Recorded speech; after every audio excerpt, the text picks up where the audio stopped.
ونسلم على رسوله الكريم أما بعد فأعوذ بالله من الشيطان الرجيم بسم الله الرحمن الرحيم الف لام میم صاد کتاب انزل إليك فلا يكن في صدرك حرج منه لتنذر به وذكرى للمؤمنين صدق اللہ مولانا العظیم۔ سورۃ الاعراف رات تراویح میں مکمل طور پر تلاوت کی گئی ہے۔ 24 رکوع اور 206 آیات پر یہ سورت مشتمل ہے۔ اس سورت کے اندر زیادہ تر اللہ تعالیٰ نے انبیاء کرام علیہم الصلاۃ والتسلیمات کے حالات و واقعات کو بیان کیا ہے۔ 7 واقعات اس سورت کے اندر بیان کیے گئے ہیں۔ نمبر 1، آدم علیہ الصلاۃ والتسلیمات کی تخلیق کے وقت اللہ تعالیٰ نے فرشتوں کو سجدہ کرنے کا حکم دیا اور شیطان کو بھی حکم ملا۔ فرشتوں نے سجدہ کیا لیکن شیطان نے نہیں کیا۔ پھر آدم علیہ السلام کا جنت میں ٹھہرایا جانا، سب اس کا تذکرہ کیا اللہ نے۔ دوسرے نمبر پر نوح علیہ الصلاۃ والتسلیمات کا واقعہ ہوا۔ تیسرے نمبر پر حضرت ہود علیہ السلام کا۔ چوتھے نمبر پر حضرت صالح علیہ السلام کا۔ 5ویں پر حضرت لوط علیہ السلام کا، اور 6 نمبر پر حضرت شعیب علیہ السلام کا، اور 7ویں نمبر پر جو سب سے زیادہ تفصیلی ہے وہ موسیٰ علیہ الصلاۃ والتسلیمات۔ یہ 7 واقعات اللہ تعالیٰ نے اس سورت کے اندر بیان فرمائے ہیں، اور یہ 7 کے 7 واقعات 3 دعووں کے ساتھ تعلق رکھتے ہیں۔ کہ سورت کا ایک دعویٰ ہوتا ہے، تمام آیات اسی دعوے کے متعلق ہوتی ہیں۔ 3 دعوے ہیں اس سورت کے۔ نمبر 1، کتاب انزل الیک فلا یکن فی صدرک حرج منہ لتنذر بہ وذکریٰ للمؤمنین۔ آیت نمبر 2، کہ ہم نے یہ کتاب آپ کی طرف اتاری ہے اور نازل کی ہے، آپ اس کے ذریعے سے لوگوں کو خبردار کریں۔ ایمان والوں کے لیے یہ نصیحت ہے، جب آپ اس کتاب کو بیان کریں تو جرت مندی کے ساتھ، استقامت کے ساتھ اور مضبوطی کے ساتھ ٹھہریں، دل میں کسی قسم کی تنگی نہیں ہونی چاہیے، 2 ٹوک اور کھلے الفاظ میں بیان کریں۔ یہ پہلا دعویٰ ہے اس سورت کا۔ دوسرا دعویٰ، اتبعوا ما انزل الیکم من ربکم، آیت نمبر 30۔ اتباع صرف اس کی کرنی ہے جو اللہ کی جانب سے نازل کیا گیا ہے، اس کے پیچھے چلنا ہے، اس کی پیروی کرنی ہے۔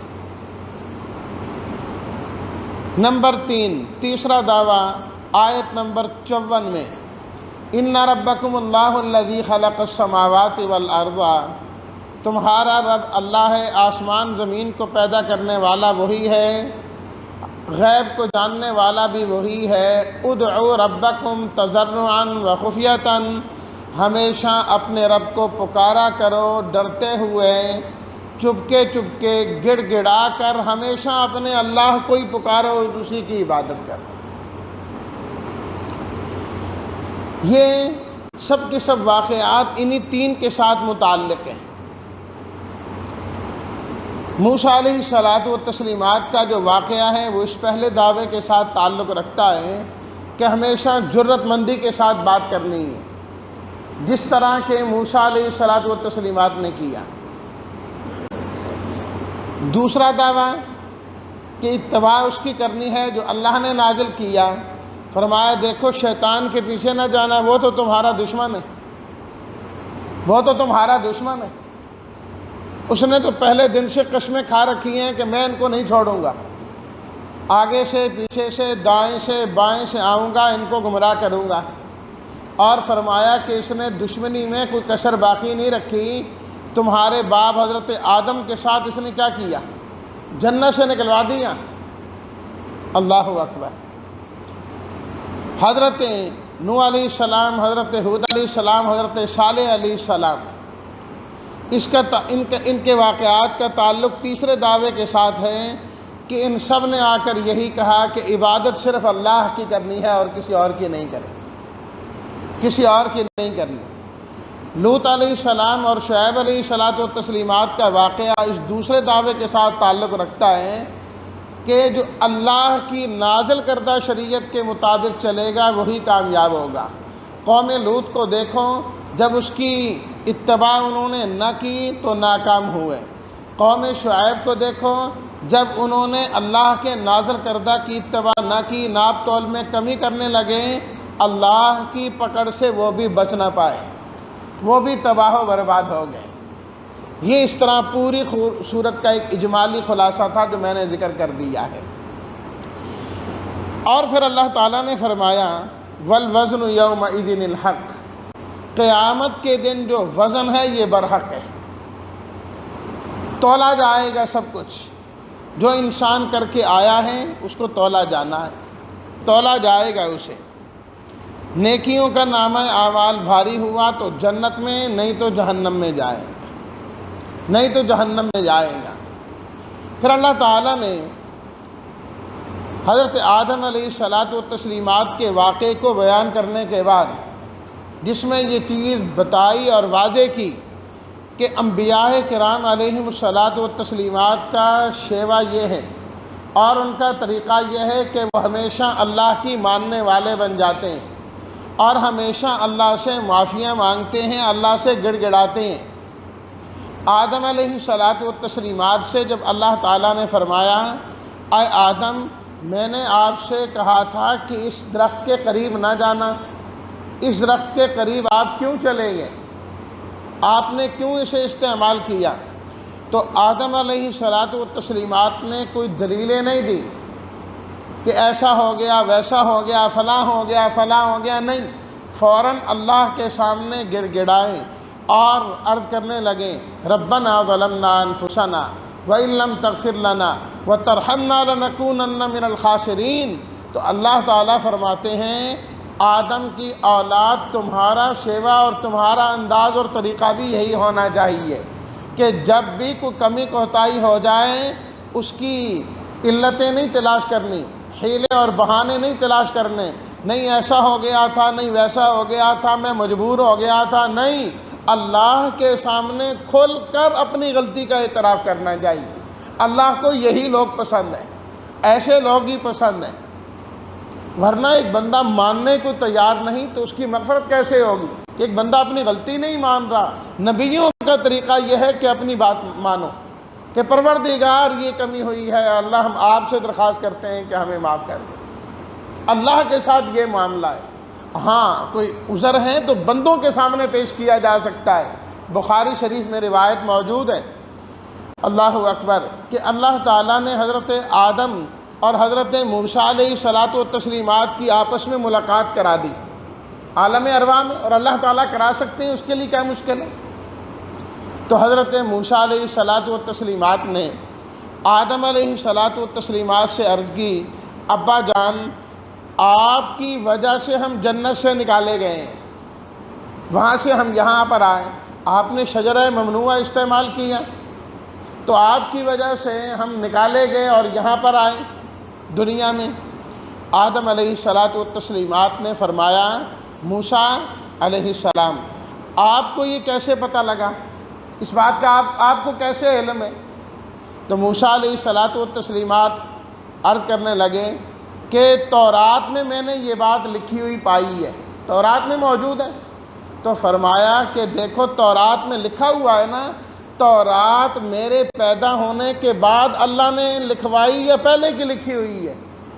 جی ہر چیز پہلے کی ہے۔ تو فرمایا جو چیز میرے پیدا ہونے سے پہلے لکھی ہوئی ہے میں اس کا انکار کیسے کر سکتا ہوں؟ بیٹے کو یہ جواب دیا موسیٰ علیہ الصلاۃ والتسلیمات، کہا لکھی ہوئی ہے پھر میں کیا کروں؟ ہونا ہی ہونا تھا نا، لیکن جب اللہ نے فرمایا الم انہکما ان ھذہ الشجرہ، کیا میں نے تمہیں روکا نہیں تھا ان تلکما الشجرہ کہ درخت کے قریب نہ جانا، وَأَقُلْ لَكُمَا إِنَّ الشَّيْطَانَ لَكُمَا عَدُوٌّ مُّبِينٌ، میں نے تو تم سے کہا تھا کہ شیطان تمہارا دشمن ہے۔ تو یہاں نہیں دلیل دی، فوراً کہا ربنا ظلمنا انفسنا، اے اللہ ظلم ہو گیا، اپنے اوپر کر بیٹھا، وَإِن لَّمْ تَغْفِرْ لَنَا وَتَرْحَمْنَا، آپ نہیں معاف کریں گے، رحم نہیں کریں گے تو میں تو خسارے والوں میں چلا جاؤں گا۔ فرمایا یہ ہونا چاہیے تمہارا۔ پھر اللہ تعالیٰ نے اس واقعے کے نتیجے میں آدم علیہ الصلاۃ والتسلیمات کی اولاد کو 4 خطاب کیے۔ پہلا، یا بنی آدم قد انزلنا علیکم لباسا، اے اولاد آدم ہم نے تمہیں یہ لباس عطا کیا ہے، لباس پہننے کے لیے، اور اس لباس کے 2 مقصد ہیں۔ پہلا مقصد کیا ہے؟ یواری سوآتکم، یہ لباس تمہارے اعضاء کو چھپاتا ہے، تمہارے اعضاء کو چھپاتا ہے۔ انسان کے جو اعضاء مستورہ ہیں وہ اس کی وجہ سے چھپتے ہیں۔ معلوم ہوا وہ لباس نہیں ہوتا جو انسان پہنے لیکن انسان کے اعضاء نہ چھپیں، کیونکہ لباس کا مقصد تو اللہ نے یہ بیان کیا یواری سوآتکم، لہٰذا اتنا پتلا لباس پہننا کہ اعضاء نظر آئیں، یا اتنا ٹائٹ کر کے پہننا کہ اعضاء محسوس ہوں، دونوں صورتوں میں جائز نہیں ہے۔ بھی آپ علیہ الصلاۃ والتسلیمات نے حدیث شریف میں فرمایا قرب قیامت ایسی خواتین آئیں گی، نساء کاسیات عاریات ممیلات مائلات، ایسی عورتیں ہوں گی جو لباس پہننے کے باوجود بھی ننگی ہوں گی، لباس پہننے کے باوجود بھی ننگی ہوں گی۔ آج سب تماشا دیکھ رہے ہیں کہ ہمارے معاشرے میں خواتین کا لباس کس طرح کا ہے، لباس پہننے کے باوجود ننگے کے حکم میں ہے، یا تو اعضاء نظر آتے ہیں یا محسوس ہوتے ہیں، نظر آتے ہیں یا محسوس ہوتے ہیں، یہ لباس کی شان کے خلاف ہے یہ بات۔ دوسری چیز فرمایا کہ لباس کا مقصد وریشن، خوبصورتی پیدا کرنا ہے، کہ لباس کے ساتھ انسان خوبصورت ہے۔ الناس باللباس، بغیر لباس کے انسان کیسا لگے، جانور میں اور انسان میں فرق ہی نہ ہو۔ اس لباس کے ذریعے اللہ نے انسان کو حسن عطا فرمایا، خوبصورتی عطا فرمائی۔ اللہ اکبر۔ تو ایسا لباس جو بالکل بے ڈھنگا ہو وہ پہننا بھی ٹھیک نہیں ہے، کیونکہ لباس کے مقصد کے خلاف ہے۔ لباس اچھا ہونا چاہیے، خوبصورت ہونا چاہیے۔ نمبر 2، دوسرا خطاب فرمایا کہ یہ جو شیطان ہے نا، یہ تمہارا لباس تم سے اتروانا چاہے گا، جس طرح تمہارے باپ حضرت آدم علیہ الصلاۃ والتسلیمات سے اس نے لباس اتروانے کی کوشش کی، کہ جب وہ شجرہ ممنوعہ آدم علیہ الصلاۃ والتسلیمات نے استعمال کیا تو اللہ تعالیٰ فرماتے ہیں کہ ان کا لباس اترنا شروع ہو گیا، لباس اترنا شروع ہو گیا۔ اور اگرچہ یہ دونوں میاں بیوی تھے وہاں پر، لیکن اس کے باوجود وَطَفِقَا يَخْصِفَانِ عَلَيْهِمَا مِنْ وَرَقِ الْجَنَّةِ، جنت کے پتے توڑ توڑ کر درختوں سے وہ اپنے اوپر ڈالنے لگے تاکہ جسم ننگا نہ ہو۔ تو حیا یہ ہے کہ انسان تنہائی کے اندر بھی ہو، الگ تھلگ بھی ہو، کوئی دیکھنے والا نہ ہو، تب بھی انسان کو ننگا نہیں ہونا چاہیے۔ حیا کا تقاضا یہ ہے کہ انسان کا جسم پھر بھی ڈھانپا ہوا ہونا چاہیے۔ فرمایا یہ شیطان تمہارا لباس اتروانے کی کوشش کرے گا، تم نے نہیں اتارنا۔ فرمایا دیکھتے نہیں، اللہ اکبر۔ قریش کی اللہ تعالیٰ نے ایک بری عادت ذکر کی، ان کو شیطان نے یہ پٹی پڑھائی کہ لوگوں دیکھو تم تو بڑے نیک آدمی ہو، اللہ والے ہو، اور یہ جو باقی لوگ ہیں بڑے گنہگار، یہ لوگ جب آئیں تو جن کپڑوں کے اندر یہ گناہ کریں وہی کپڑے پہن کر، وہی لباس پہن کر بیت اللہ کا طواف کریں، کتنی بری بات ہے، یہ تو نہیں ہونا چاہیے۔ تو اب ادھر ادھر سے جو لوگ آتے ہیں بیت اللہ کا طواف کرنے، وہ یوں کرتے کہ قریش کو کہتے کہ تم اپنا لباس ہمیں دے دو، تم تو بیت اللہ کے متولی ہو نا، نیک لوگ ہو، تم اپنا لباس ہمیں دے دو، ہم تمہارا لباس پہن کر یہاں طواف کریں گے۔ اب ظاہری بات ہے کہ وہ قریش کتنے لوگوں کو لباس دیتے اپنا، تو جتنوں کو وہ دے سکتے دے لیتے، جو باقی آتے ہیں تو وہ کہتے لباس ہمیں ملا نہیں، وہ چپ کر کے ننگے ہی طواف کرنا شروع کر دیتے تھے بیت اللہ کا۔ بھائی تم اس طرح کیوں کرتے ہو؟ کہتے ہمارے باپ دادا اس طرح کرتے تھے، اور حتیٰ کہ نوبت یہاں تک پہنچی وہ کہنے لگے کہ اللہ نے ہمیں ایسے ہی حکم دیا، واللہ امرنا بہا، اللہ تعالیٰ نے فرمایا نا قل ان اللہ لا یأمر بالفحشاء، اللہ کبھی بے حیائی کا حکم دے ہی نہیں سکتے، اللہ بے حیائی کا حکم دے ہی نہیں سکتے۔ فرمایا دیکھا شیطان نے کس طرح ان لوگوں کو اپنے پیچھے لگایا اور گمراہ کیا۔ اسی طریقے سے فرمایا کہ یہ شیطان تمہارا لباس اتروانے کی کوشش کرے گا، جتنا لباس تمہارا مختصر ہوتا جائے گا شرم و حیا اتنی کم ہوتی جائے گی، جتنا لباس کامل ہوگا، جتنا لباس مکمل ہوگا، شرم و حیا بھی اسی لحاظ سے کامل ہوگی، اور شرم و حیا انسان میں جتنی پائی جائے گی ایمان بھی انسان کا اتنا ہی کامل ہوگا۔ والحیاء شعبۃ من الایمان، فرمایا کہ حیا تو ایمان کا ایک مستقل شعبہ ہے، ایک مستقل شعبہ ہے، درمیانی شعبہ۔ چوتھا حکم اللہ نے یہ دیا اس واقعے کے نتیجے میں، یا بنی آدم خذوا زینتکم عند کل مسجد، اے اولاد آدم جب تم مسجد میں آؤ، نماز کے لیے سجدے کے لیے آؤ تو اپنا لباس خوبصورت پہن کے آیا کرو۔ اللہ کی بارگاہ کسی کے پاس جاؤ تو بن سنور کے جاتے ہو، دفتر جا رہے ہیں، شادی میں جا رہے ہیں، فلاں افسر کے پاس جا رہے ہیں، فرمایا احکم الحاکمین کی دربار میں آؤ تو ایسے ہی اٹھ کے نہ آ جاؤ بس چپ کر کے جو ہے نا رات کا لباس پہنا ہوا پاک ہے جی نماز ہو جاتی ہے آؤ جی پڑھو جی، اللہ اللہ خیر صلی اللہ۔ فجر کی نماز میں عام دنوں میں یہ منظر دیکھنے والا ہوتا ہے کہ جس لباس میں وہ اپنے گھر میں نہیں گھوم سکتا اپنی اولاد کے سامنے کہ وہ اسے برا سمجھیں گے، وہ لباس پہن کے فجر کی نماز کے لیے آ جاتے ہیں، وہ لباس پہن کے کسی معاشرے میں نہیں جا سکتے، لیکن اللہ کے گھر جو ہے نا بس وہ ٹراؤزر پہنا اور یہ آیا جی کیا نماز پڑھنے جا رہے ہیں، بھئی اللہ کے گھر آ رہے ہو تو اس کی شان آنا چاہیے۔ خذوا زینتکم عند کل مسجد، فرمایا کہ جب سجدہ کرنے کے لیے نماز کے لیے آؤ تو خوب زیب و زینت کے ساتھ آیا کرو، خوب بن سنور کے آیا کرو۔ اور آپ علیہ الصلوۃ والتسلیمات کی سنت بھی یہی ہے، طریقہ بھی یہی ہے، کھاؤ اور پیو اسراف نہ کرو۔ فرمایا کہ اللہ نے زینت اور عمدہ رزق پیدا ہی اپنے بندوں کے لیے کیا ہے۔ اس دنیا کے اندر کافر تو ہمارے ایمان والے بندوں کی بدولت کھاتے ہیں، اور آخرت میں اللہ یہ زیب و زینت اور یہ عمدہ رزق صرف اپنے بندوں کو عطا کریں گے، غیر کو تو اللہ دیں گے ہی نہیں۔ چوتھا حکم یا بنی آدم، ہر حکم اللہ نے بنی آدم بنی آدم بنی آدم، یا بنی آدم آیت نمبر 35، اے اولاد آدم جب بھی رسول تمہارے پاس آئیں اور ہماری آیات تمہیں آ کر سنائیں تو تم نے ہمیشہ ان کی بات ماننی ہے، تقوی اختیار کر کے اپنے آپ کی اصلاح کرنی ہے۔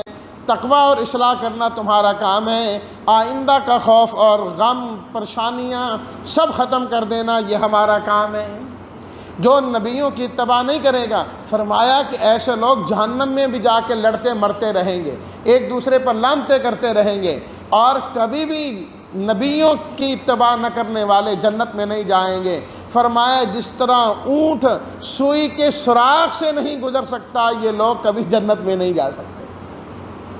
پھر اللہ تعالیٰ نے جنتیوں، جہنمیوں اور آراف والوں کا تذکرہ کیا۔ سورت کا نام بھی سورہ آراف ہے نا۔ آراف جنت اور جہنم کے درمیان ایک جگہ ہے جہاں پر وہ ایمان والے ہوں گے جن کی نیکیاں اور جن کی برائیاں برابر ہو جائیں گی، کچھ عرصے کے لیے ان کو وہاں پر رکھا جائے گا، اس کے بعد ان کو بھی جنت میں بھیج دیا جائے گا۔ تو اگرچہ جنتیوں میں، جہنمیوں میں، آراف والوں میں بڑا فرق ہوگا، بہت فاصلہ ہوگا، لیکن اللہ ان کی کلام آپس میں پھر بھی کرائیں گے۔ اللہ نے وہ مکالمہ یہاں ذکر کیا، وَنَادَى أَصْحَابُ الْجَنَّةِ أَصْحَابَ النَّارِ، فرمایا کہ جنتی لوگ جہنمیوں کو بلائیں گے، آواز دیں گے، کہیں گے اے جہنمیوں ان قد وجدنا ما وعدنا ربنا حقا، اللہ نے جتنے وعدے ہم سے کیے تھے سارے سچے ہو گئے، سارے کے سارے سچے ہیں، بتاؤ جو تم سے وعدے ہوئے وہ بھی سچے ہوئے کہ نہ ہوئے؟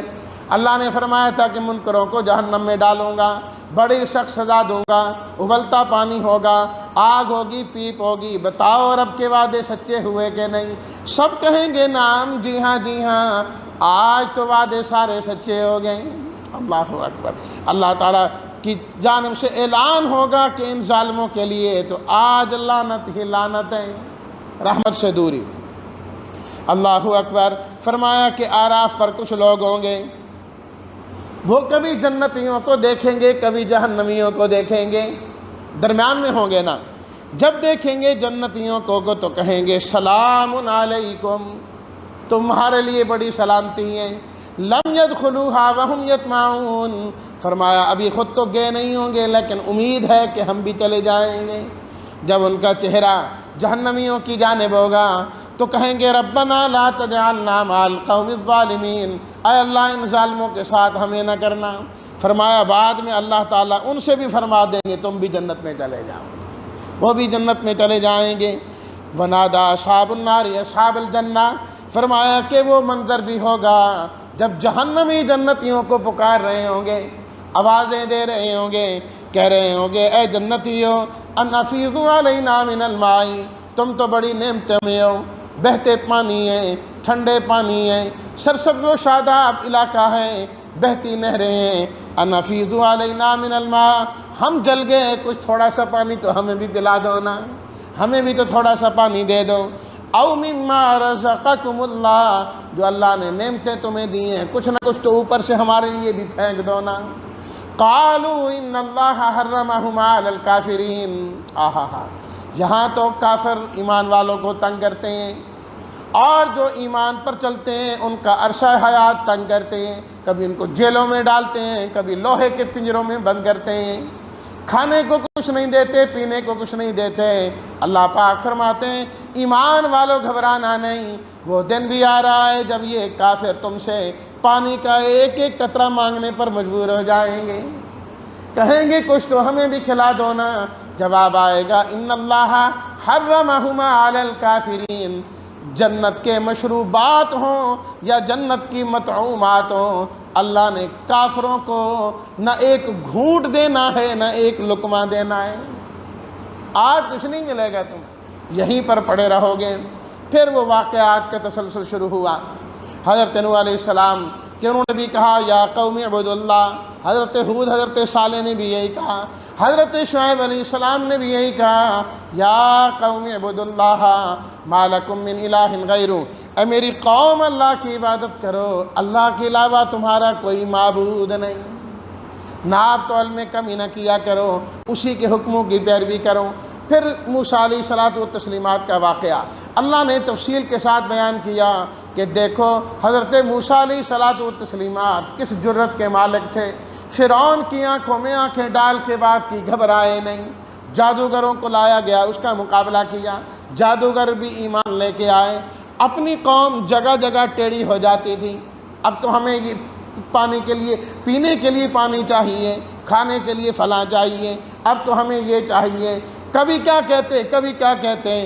موسیٰ علیہ الصلاۃ والتسلیمات تورات لینے گئے طور پر، پھر قوم پیچھے بگڑ گئی، لیکن موسیٰ علیہ الصلاۃ والتسلیمات کی جرت مندی دیکھیے، کبھی نہ گھبرائے ہیں نہ جو ہے نہ پیچھے ہٹے ہیں، جرت مندی کے ساتھ کافروں کا مقابلہ بھی کیا، اور اپنی قوم جب ٹیڑھی ہوئی تو ان کا مقابلہ بھی کیا ہے۔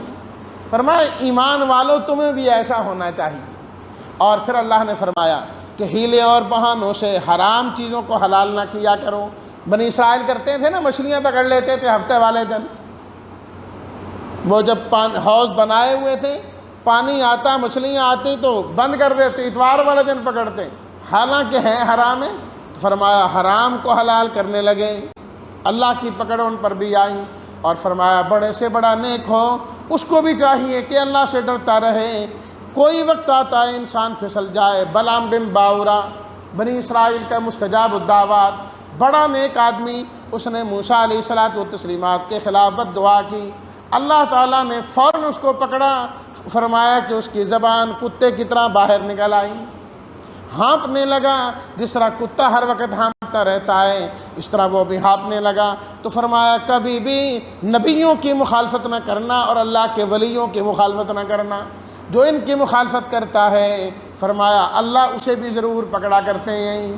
اور پھر فرمایا وَإِذَا قُرِئَ الْقُرْآنُ فَاسْتَمِعُوا لَهُ، جب قرآن پڑھا جائے تو غور سے سنا کرو، خاموش رہا کرو، اس کا نتیجہ یہ ہوگا کہ اللہ کی رحمتیں تمہارے اوپر برسیں گی۔ اللہ تعالی ہم سب پر اپنی رحمتوں کا نزول فرمائے۔ الحمدللہ رب العالمین والصلاۃ والسلام علی رسولہ الکریم وعلی آلہ وصحبہ اجمعین۔ ربنا تقبل منا انک انت السمیع العلیم وتب علینا انک انت التواب الرحیم۔ اللہم اعنا علی ذکرک وشکرک وحسن عبادتک، وصلی اللہ تعالی علی خیر خلقہ محمد وآلہ وصحبہ اجمعین برحمتک یا ارحم الراحمین۔